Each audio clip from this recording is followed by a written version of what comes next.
الحمد لله رب العالمين والعاقبة للمتقين والصلاة والسلام على خير خلقه محمد وآله وأصحابه أجمعين. بسم الله الرحمن الرحيم. نوراني قاعده د عوامو ورونو د پاره منګه په آسان انداز کې شروع کړې و.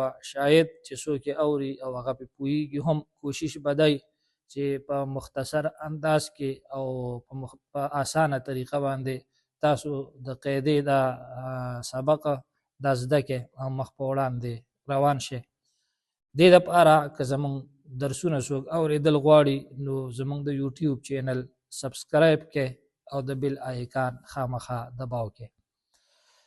سبق طرف ترازو دا تختی نمبر 4 حرکات دې سبق کې مونږ روانو.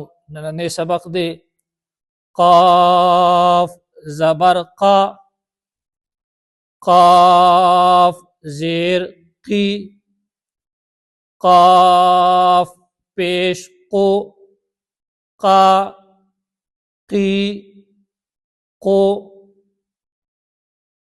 کاف زبر کا، کاف زیر کی، کاف پیش کو، کا کی کو، جیم زبر جا، جیم زیر جی،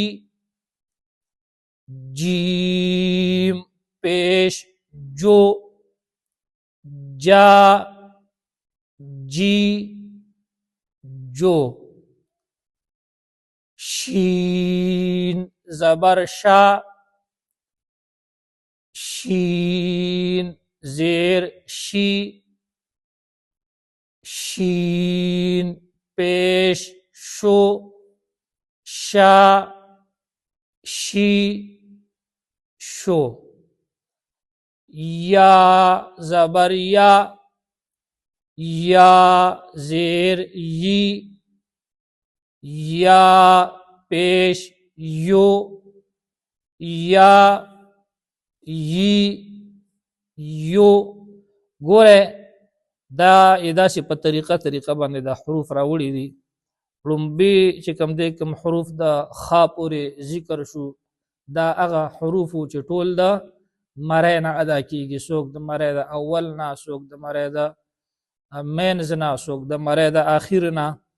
بیا ورپسې قاف او کاف راوړو، دا دواړه د یو مخرج نه ادا کیږي، معمولی فرق دی پکې.